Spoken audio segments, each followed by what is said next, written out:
Once Upon a Time in Hollywood, our July book club for Suge Mike and Mooney. Last week we talked about chapters 1 and 2. Shout out Uh, LeVar Burton. Great introductory first two chapters to complement each other. We were introduced to Cliff Burton and Rick Dalton. Chapter 3, it's Cielo Drive. I believe that's how you pronounce it. Yo, Cielo. It's Cliff and Rick leaving the agency, driving home. Uh, Rick's stuntman is also his caretaker, pretty much. Like he does everything for him. He drives him, gets his food and stuff. yeah, best And friend. It was me. that, It was based off of Burt Reynolds and his you know career stuntman because his stuntman lived with him for like 12 years in his guest house. but Cliff makes no, well, he doesn't make no mistake about it. Where he's like, hey, I'm basically your glorified. I'm like your gopher. We're friends, like, but he knows his role when he needs to do his thing. Like he knows his job aside from just being his buddy. Hmm. And that's he brings it up in the beginning of chapter 3. Um, but when I was reading it, it reminded me of like a married couple coming back from a party. Like, what do you mean by that? Like one of the people going, "Hey, what do you think he meant by that?" And then like Cliff is like comforting him, like, "Hey, man, don't they want you, man? Don't worry about it." Like hyping him up. And these are the seeds that are being planted for Rick's character, where he's very insecure, he's anxious.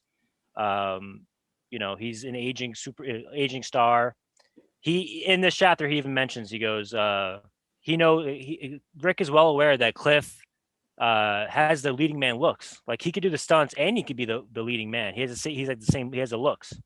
So he's like that just doesn't help him out. But he's trying to reassure Rick the whole time on the way home.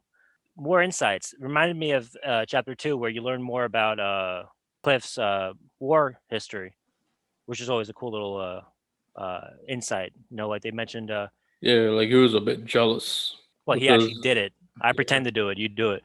But he's Hmm. like, how many? You're like, but then he's like, another theme that comes up a lot in these chapters is like foreign and like people coming to LA. Like he talks about having to go to Italy now and do these WAP westerns. Like he's like, I don't want to have to do these Sandine Martin. But he's like, no, they want you. He's like, she's reassuring him. But then hey, how many people did you kill with a knife? Like they talk about that. He gets intimate with. He's like, it's very intimate. They kill a pig. That part. Hmm. So that was kind of like him giving him a little insight. Yeah, it's That's like, interesting because like Rosamund Pike from Gone Girl, she in preparation for a scene where she had to slit Neil Patrick Harris's throat. She went to a butcher oh yeah, shop and asked, like, can I like can I stab an animal or whatever, to see what it feels like? And it's been said that like the closest, I don't think it was said in the book, where it's like the closest thing to like human flesh is like a pig because they have short hair and and the um organs too are like in the similar spots, I believe. Something yeah. like that. So she that's how she prepared for a role by like cutting up a pig. So Cliff recommends to Rick, like, all right, you want to know what it feels like, cut up a pig. And Uh, like yeah. he's like, he thought about it. He wasn't gonna do it though. Like that's good enough though. He thought about doing it. I'd have to. Or then I would have to clean it up. Where would I do it? I would do it in the pool. Like the whole thing in his head, he was like being neurotic. Like, oh, I would have to clean up and it would make noise. So like he obviously never did it. But having his ear, he plays all these like military heroes throughout his career. When you know Cliff is the real McCoy, to use the old term. He is a real deal. We were also introduced to Rick's neighbor, Roman Plansky, and the way they describe him is great in the book because like they go into the backstory of Rosemary's Baby, and Roman Plansky's rise from the East. Like he's Polish. He worked in Europe movies, and like how we were talking about Richard Donner earlier in this episode, he kind of like stood up to execs and like producers saying like he had his vision.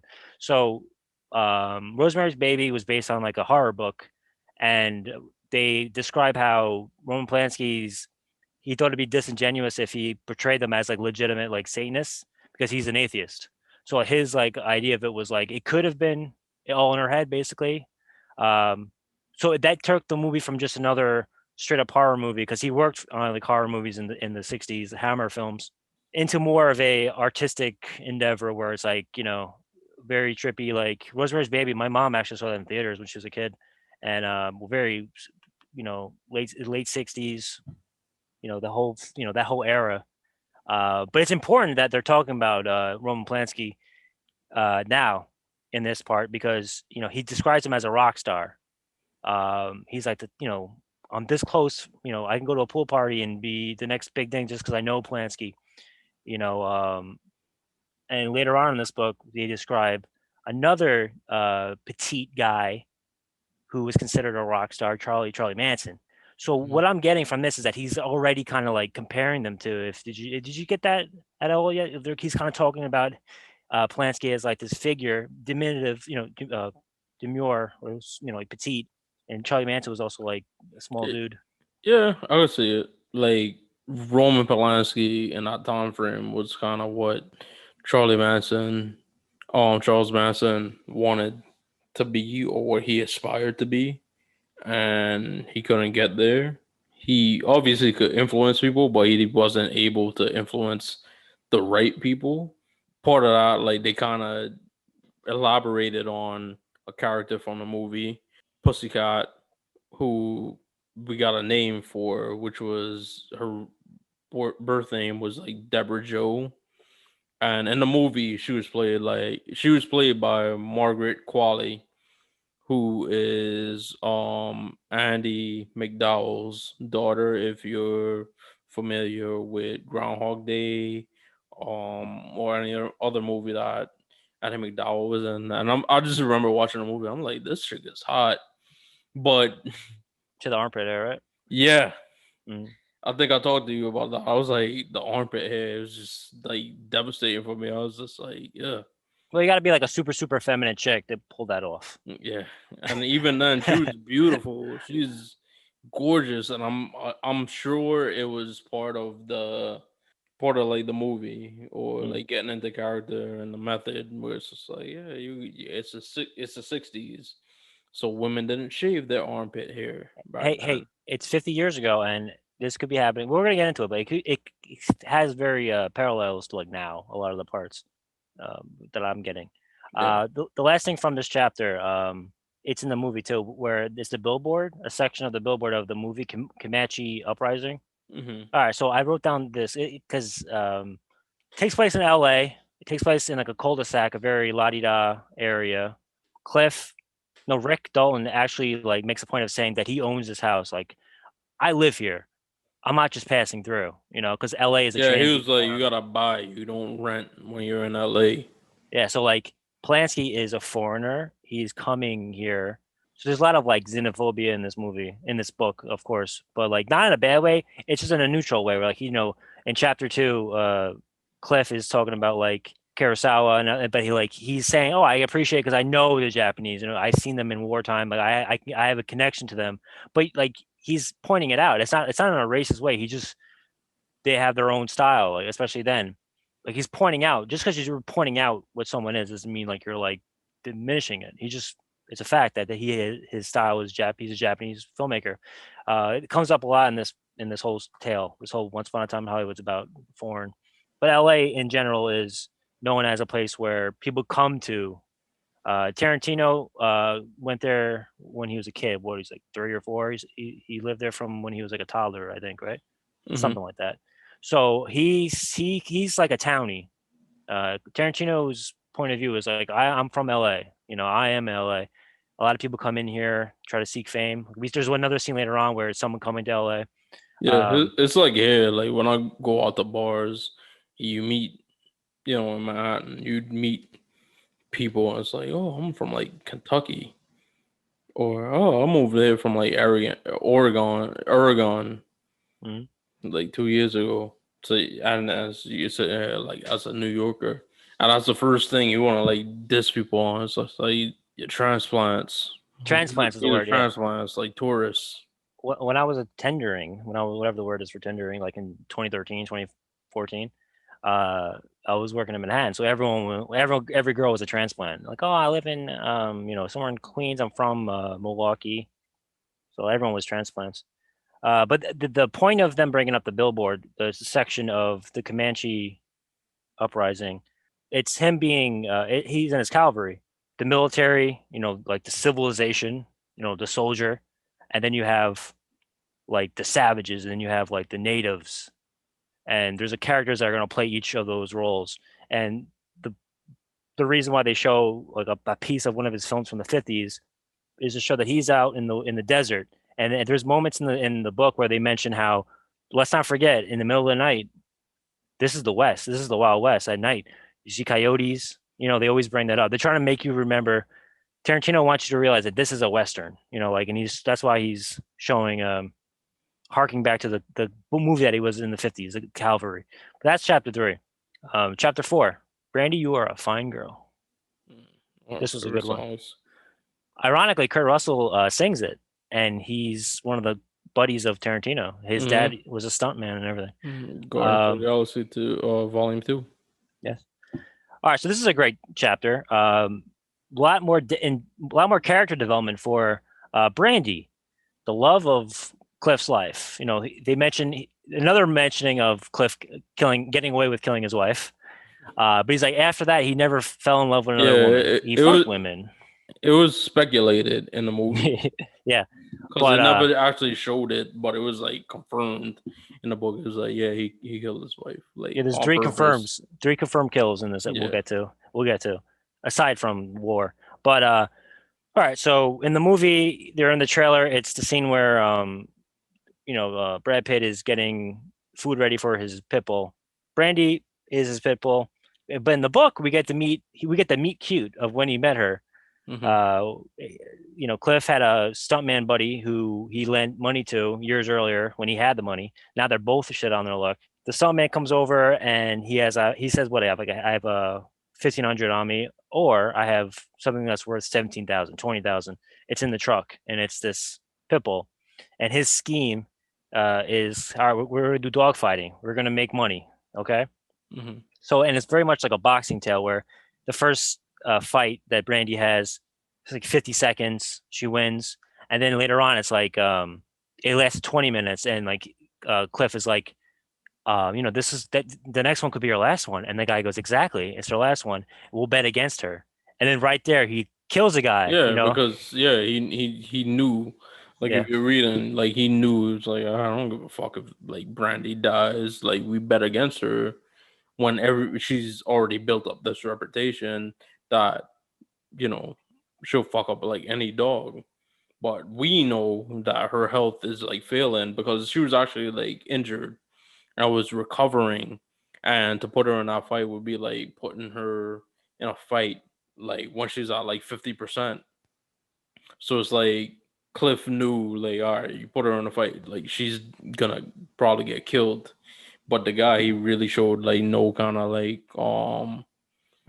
remorse or any type of like sympathy for Brandy, and that was the thing that like clicked for like Cliff. Like, nah.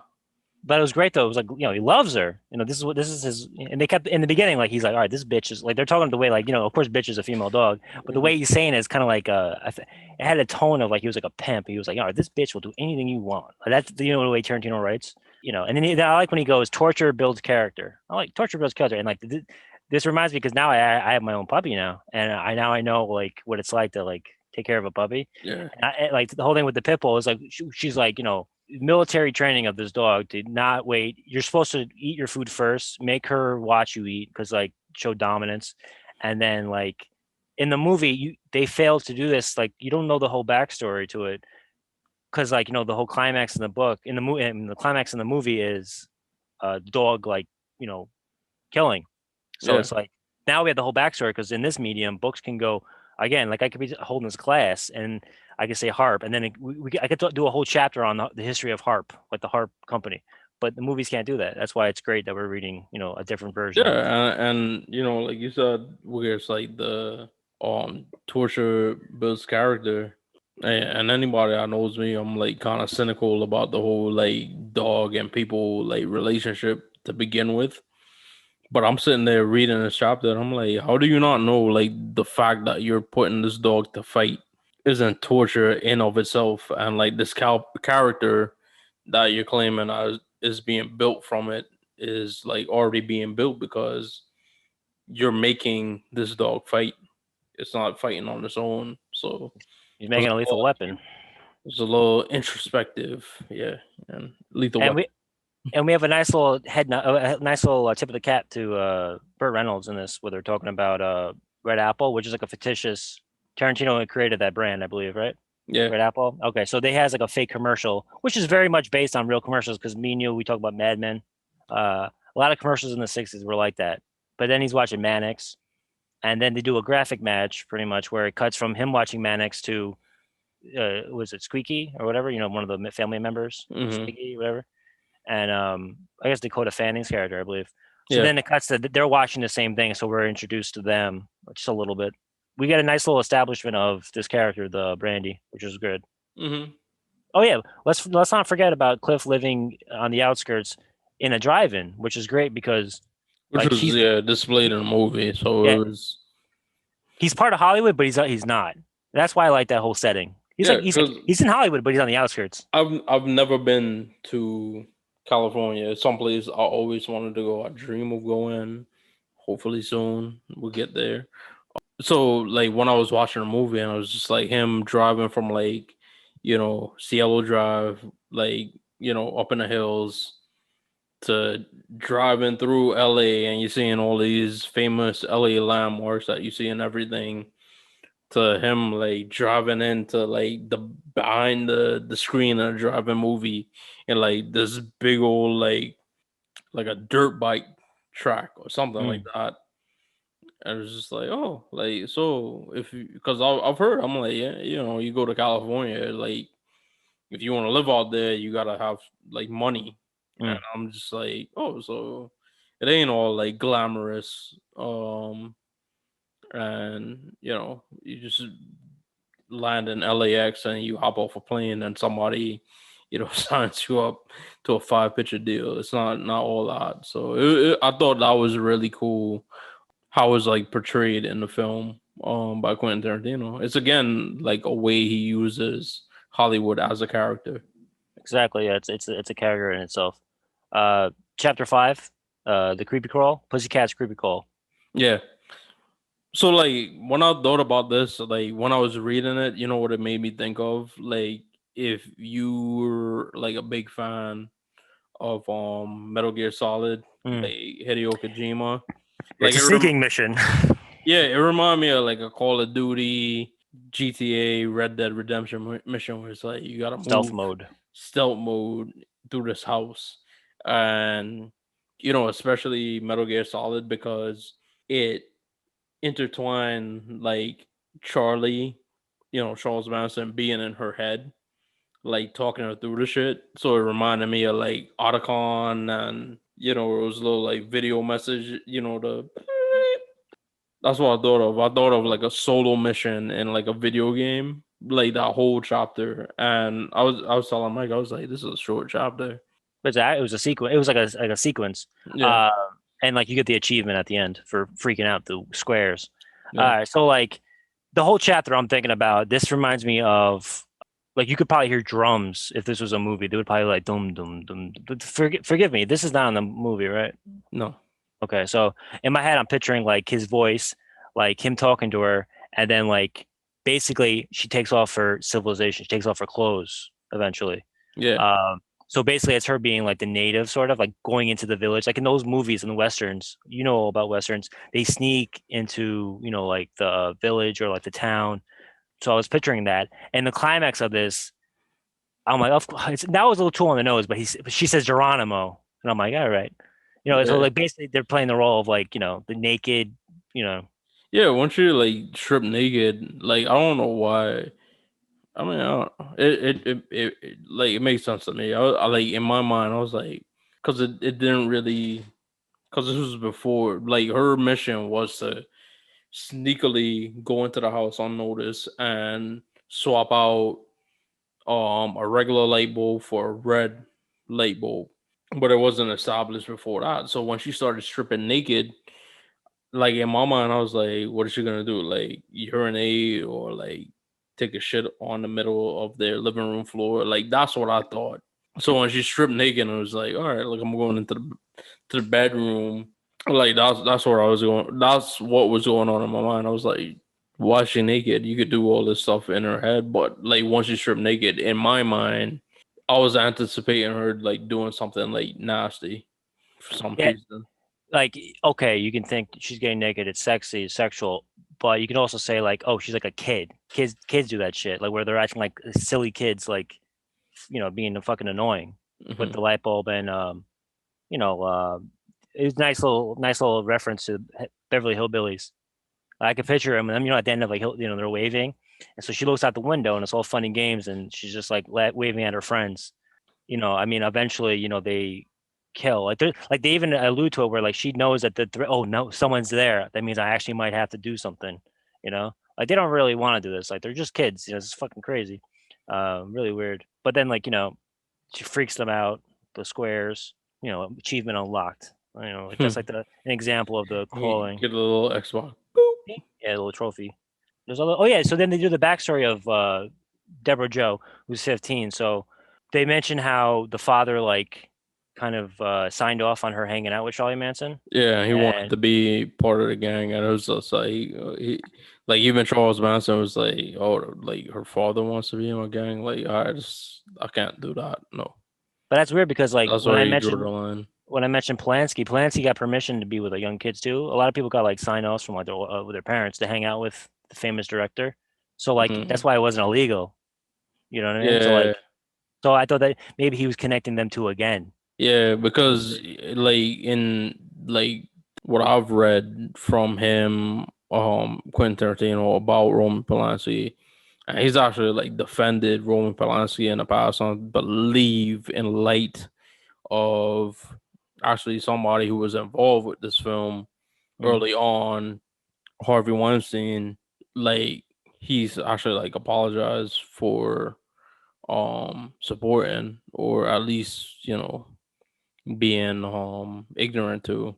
Not doing anything is what he said. Like, because even though it's not okay, he goes, I thought it was just like grab ass in the security because which is not okay. But he was like, all right, that's how far Yeah, he thought it was it's going. funny as hell because like I mean like none of it is funny, but you could take humor in the fact that like Cameron the rapper when he was talking when he did a song recently, he was like I was my he was like me and Dame Dash like slapped the shit out of Harvey Weinstein on Paid in Full because he got like real like inappropriate with like the extras and shit like that, and they told him like, "Nah, you're not doing that with us." And they never, I don't think they ever work with each other again. That's crazy. It's crazy how open secret it was because, and Howard Stern talks about it in 2006. He's like, oh, him, yeah, yeah, yeah. Yeah, Like and it's it's like in Cameron's thing, he was like, I've only brought it up now because I thought like he just did it on our set, but apparently he was doing it everywhere else. So yeah. now that this shit's come out, I'm like, all right, I could rap about it. Well, South Park did it too. Hmm. All right, so Pussycat, Deborah Joe, that's chapter 4, but chapter 3 is Brandy. Brandy's a dog, and like Deborah Joe is a cat. Like he's training this girl to be like, it's like Cliff was training Brandy, and like Charlie trained Deborah Joe to do this, and like he used a dog and then he used a pussycat, and that popped in my head. Yeah, I didn't look at that, but yeah, This I'm in compare and contrast mode. But yeah, Rosemary's Baby is like an old couple. The plot of it is that the old couple wants like the soul of the baby. So like the same, so Lucifer can come back or whatever. And John Cassavetes sells his soul basically to be like successful. And there's a lot of allusions to that with Charlie Manson like selling his soul to be famous because he wanted to be like famous, right? So hmm that's another thing where like he's connecting these two. It makes sense of what ultimately happened with Clancy's fiance. But that's chapter 5. It could be very she could have killed these two old people, but it was just a freak out thing. It could have been like a sacrifice, but it's just the beginnings of what will eventually happen. In chapter 6, this is a quick one, right? Oh, yeah, this is a nice little curveball chapter yeah, 6. yeah, yeah, yeah. Hollywood or bust. All right. So it's a cowboy picks up a chick, you know, and it's a cool little interaction of them like feeling each other out. Hmm. Um, and what I thought it was Cliff a little bit. You know, at first I thought it was kind of I was picturing him at first, and while they slowly, I thought the girl being picked up was just like one of the like the Manson yeah, yeah, yeah, families. Like that's what I thought. me too. But the way they're like, the back and forth, where they're both in Texas, he's a rodeo guy, and it's 4 years earlier. So I don't know, maybe Cliff did rodeos too or something like that. I don't know. That's just like my first one. I was like, oh, okay, it's a different guy. And they're both filling each other out. They're doing their game. You know, pulls into a motel, and she's already out. You know, they go to the next city, the next state. Because hitchhiking was not a big deal back then, which was weird. You know, Yeah, yeah. In gas retrospect. or ass or whatever, Hmm. grass or ass, and it's fucking weird. Yeah, but like again, she's described as like, isn't she like bare feet? Is she bare feet? No, no, no. Well, the She way they was describe her, wearing she's like a halter top and like tight like white skirt. in like white legs, very white legs or something like that. Yeah, she had like pale legs. All right, so you find out it's Sharon Tate. Yeah, She comes to you. The background, I didn't realize Sharon Tate was from a military background. I didn't know that, yeah. army I brat. didn't know she was from like Dallas. That's important to know though too, because military is a big deal in this movie, in this book story. All right, chapter 7. This is where we stop reading in this part. But chapter 7, good morning, boss angels. I thought of Charlie's Angels, but apparently it's from a radio station. Uh, what's this one about again? Oh yeah, this is a good one. This is the morning routine for a bunch of different characters. Hmm. Um, you have Cliff's routine. He wakes up earlier than what Rick said. Rick said, "Leave your house at 7:15." Cliff leaves his house at like 6:40 or something like that, and he's like driving around. It looks like the Wild West. Like he Yeah, said, there's no one out there. There's like coyotes rummaging through garbage. Then there's hippies rummaging through garbage. yeah, and I like the part because it kind of calls out New York, where it's just like if New York's the city that never sleeps, then Los Angeles is the city that doesn't wake up till like Hmm. late morning or something like that. Because it's like in the wee hours of the morning, like Los Angeles is basically like a desert, like nobody on the streets. Only thing you'll see is like coyotes like rummaging through garbage. So it reminds you of that, like, this was like desert land before it was like populated. And it ain't totally true because if you've been in New York, Hmm. between the hours of like 6 and like 8 a.m., it really is like a desert out, in Manhattan too. Like I've been either out that late or I've been in Yeah, Manhattan that early. And it's like a desert, and it's like you'd really be like flummoxed because you're like, this is no way the city that it is the other like 20 hours of the day. it's creepy. Like again, like if you're out until 4 or 5, you're part of that whole madness. But when I used to work like the 7 to 4 as a doorman, I'd be like out of the house at 5 a.m. and dead silent. It's not like a desert. I think more of like a moon, like a space, like a weird spaceship craft that's like desolate. And you see like the little like zombies walking. You see the weird animals like going through the garbage and stuff. And it's everything's open all the time, and people are it's people are up all night and like they're doing their normal thing. Like it's like the 9 to 5, but it's like their 9 to 5 is 11 to 6. It's crazy. I miss it, but I don't miss it. But yeah, but so we have the morning routine of Cliff, which is great, and then they have the morning routine of Rick, and he has a hangover, and now they're doing more little planting the seeds that he's like mental health, saying that he's like he's drinking a lot and like he's like insecure, he has anxiety, his highs are high and his lows are very low, but he's nervous. It's his first day on a new job, and he's like the bad guy in the show.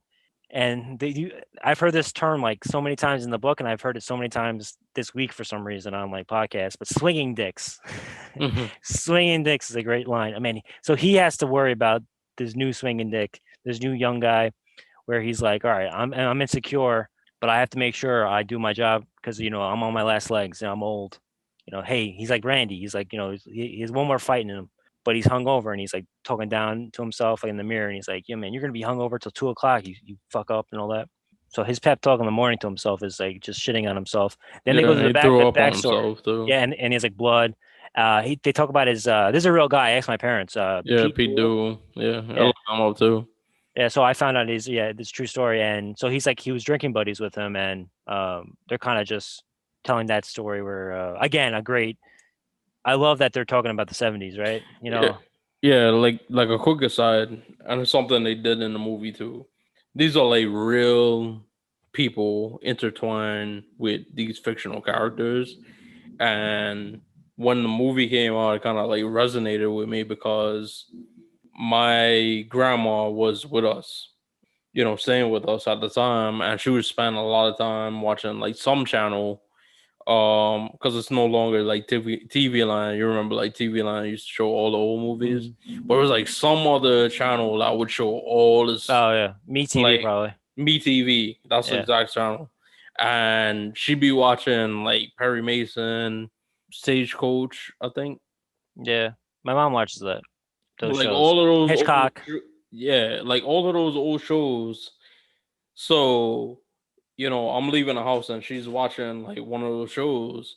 And then I go to the movies, watch Once Upon a Time in Hollywood, and then come back home and she's still watching these shows. And I'm just like, oh, all right. Now I could imagine him being on one of these shows, especially when you watch the episode with Mm. like, it's the famous thing with, Leonardo DiCaprio as Mhm. Rick Dalton, and he's pointing at the TV, Uh, like, ooh, here's my part. And it's that's a been real used, scene. it's That's a real meme. scene. Yeah, but it's a Yeah, real scene too. it's It, been meme. yeah, And it's just like, oh, I could imagine him being on these shows. And yeah, and I just love like they use that in the movie, and it's but so much that you could put in the film, and this is why we're doing this because a lot of these things were not in this movie, but they're in this book, and it makes the story, the overall story of the film, interesting because you get to elaborate on everybody. You get into the mind of everybody. You get a little more background into everybody that you didn't get in the movie because you could put but so much things into 2.5 hours. yeah. Like Hollywood system is like an ecosystem. Like you start here. Like we talked about it with Richard Donner, where he started as an assistant. He started directing commercials, started directing these Western serials, Bad Guy of the Week, like procedurals, like Bounty Hunter, Bounty Law, then they also have, and that's like in this, then you have like Have Gun Will Travel, The Rifleman, Virginian. These guys like Burt Reynolds started on those shows. Stephen Queen started on those Yeah, shows, Clint and then Eastwood, Rawhide. Rawhide, yeah. So that's great. And people always say like, oh, it's the book is better. Game of Thrones. Oh, the book is better. It's different. The books can go into like I always say like again I can like hold up this glass and talk about this glass for an hour in the book, but you can't get that in the. It's a different medium. It's like comic books, like Watchmen. People always compare the Watchmen, the comic book graphic novel, to the movie. They're way different mediums.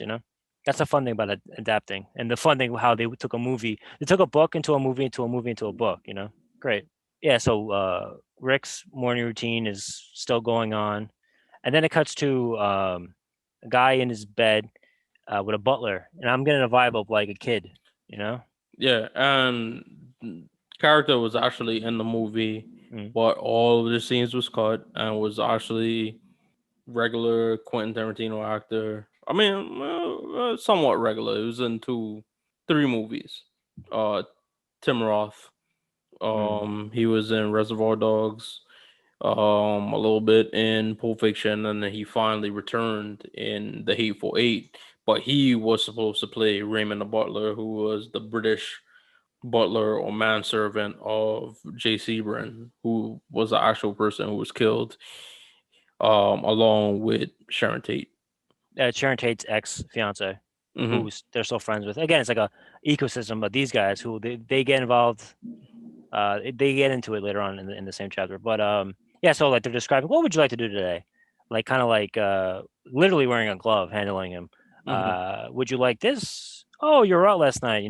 Very. I'm getting that vibe where he's kind of like Arthur. Like Dudley Moore. Yeah, He's watching cartoons and he's like, "I say you should go out. It's like nice out." And yeah, all and right, even I believe I even then, will. he was like the house that they were in was owned by Jean Harlow and her director husband. And Jean Harlow, like I think she died at like 26. Yeah, So like he felt like her ghost was like haunting the house. it's foreshadowing, Yeah, because they eventually get killed. But that's a big deal. People who made all those mansions in like the 20s and 30s,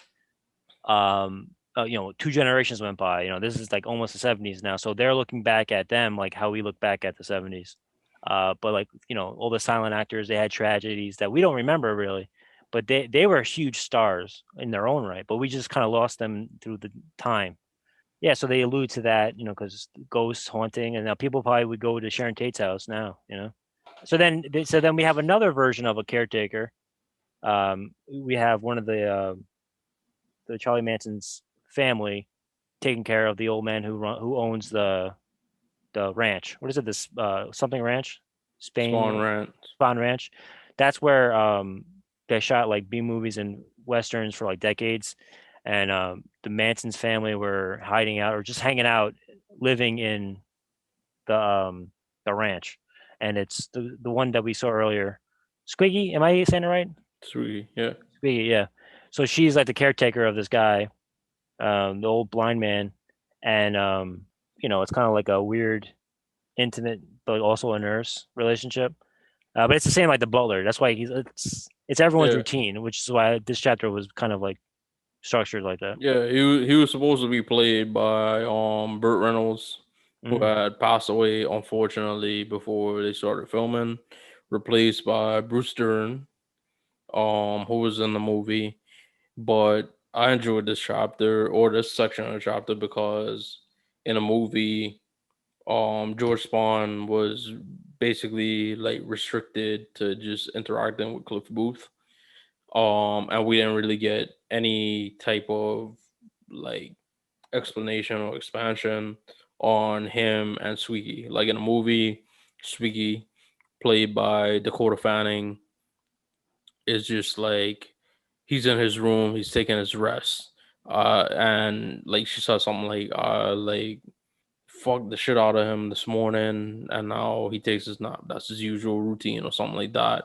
So it was just like, in the movie, she seemed kind of like, when I say arrogant or just like dismissive. Hmm. And then he was kind of dismissive because probably Sweetie came in the room and was like, here's this guy. He says he knows you, but I don't trust him. So being the fact that like Sweetie is like his caretaker, like he was like, okay, so I don't trust him either. And then Cliff goes in the room in the movie and talks to him. I assume this part's gonna come up in the book at some point. Talks to him and like George Spawn says to him, he's like, I don't know you, but you touched my heart. So anything that like Squeaky already implied in his head, he was kind of like iffy about, but didn't really get to expand on it in the movie, but the way they did in the book. So you could find out why they had that type of relationship. And then like Squeaky, it was described that the Manson family moved from place to place to place. One of those places being Tom Melcher's house, which eventually became Sharon Tate and Roman Polanski's house. That was one of the places that they were saying, and they got kicked off of that, so they were finding someplace else. So they went to the Spawn Ranch. Charles Manson, being the mastermind that he was just like, okay, there's this old man. His family abandoned him. Let's become his family. And it's like, let's become his family, not just like his grandkids or his kids. He's got needs. He's a man. He got needs. So he chooses Squeaky to be the person. He's like, it here's a term that like every guy uses when you go out with your group of guys, where it's just like, yo, I need a wingman, you're gonna have to take one for the team. Meaning, like, Yeah. if like I see a hot chick and she's into me or whatever, but she got an ugly friend that she won't leave without, like, you're gonna have to, like, entertain her. And that essentially was how he was describing George Spawn to Sweetie. He was like, you're gonna have to, listen, baby, you gotta take one for the team. And she agreed to it, and eventually, as described by Quentin Tarantino as the author, it's like she eventually loved him. She eventually found love for him in that way. Like, it was not just like, oh, I have to do this. It was just like, all right, like, I don't mind doing it because he's like a nice guy, but you gotta take that with a grain of salt and assume the fictional narrative that goes along with it. A bang maid, like in Always Sunny. A maid that I bang. It's like hitchhiking. There's rules to it. Like they are hitchhikers. There's unwritten rules, and that's what they were doing. Any other thoughts on this chapter as we wind down this chapter 7? Oh yeah, they like we said prior. The book Oh, actually expands on the post movie lives of everybody, and apparently, like, Rick and Cliff were able to continue working together, whereas the finale in the film, yes. where they are able to stop the Manson family from completing their goal of killing that night or setting off these killings on Cielo Drive. It actually became, news in Los Angeles, then news all over the country, and then news all over the world. So it rejuvenated Rick Dalton's career to this point that, like, people started to want to see him, and he actually became what it was described as was like he became famous with, like, what I assume would be like conservatives, because it said it was like Nixon supporters. Silent majority. Yeah, And they still use that term now during Trump. yeah. That's what So I failed to bring that up too. Yeah. yeah, so this whole idea, like, these young progressives coming to your house, because that's how they were labeled. It was like, oh, these hippies coming into your house with their, free love and these progressive ideas and shit like that. Like, he killed them because they tried to kill him. So it kind of like influenced them, and he actually went on to have like a whole nother career. And in the movie, it seemed like it was the end of the line with him and Cliff. Whereas now it was just like, I have to continue. Like, all right, Cliff. Like, I have more movies, and you're my guy, so I'm gonna keep. You know, if I get hired, you get hired too. Yeah, yeah. I forgot to bring that up. They do allude to it, like, and he kind of dismisses it kind of quick. Oh yeah, I killed that. I fried that hippie bitch. Whatever, whatever. Hmm. Like it wasn't like the big. It wasn't like the big moment. It was just like a real an aside in the chapter, which was great. And I love the. It's not finite. It's like there's so much more stories that could be told with these characters, and I love the characters. So like they mentioned the outfit he's wearing is like a movie that he made like that got popular in the 70s or something like that. Johnny Billy Swift Jack. made a Billy Jack, yeah. So that's kind of cool. I forgot to bring that up. Yeah. Yeah. So chapter 7 was nicely tied up with Roman Polanski out in his yard, his morning routine. Um, it's killing killing Sharon Tate's dog. yeah. So it's like now, all right. They're talking about the dog. Like, oh, killing the dog is like killing like a kid, like throwing a kid down the stairs. I mean, what does that mean? I don't know. It just kind of shows Polanski's domestic with Sharon Tate, and she snores. Yeah, Oh, the important thing with that is that in their environment, in their ecosystem, uh, Rick Dolan isn't a part of this, but like he's part of the free love thing where it's like he hangs out with Steve McQueen, who obviously banged Sharon Tate. Sharon Tate still hangs out with her ex fiance, and he doesn't mind that she's with Polanski now. yeah, So it's like there's a whole like where he's being like emasculated by McQueen, but he's emasculating her ex fiance. It's like weird, like that weird dynamic, and it's just like all right, it is what it is. Yeah. It's Hollywood. Yeah. So we'll continue next week. Hopefully, people are picking up the book and reading them. If not, we're doing it for you. And, you know, you It's could a good book. pick it up It, afterwards.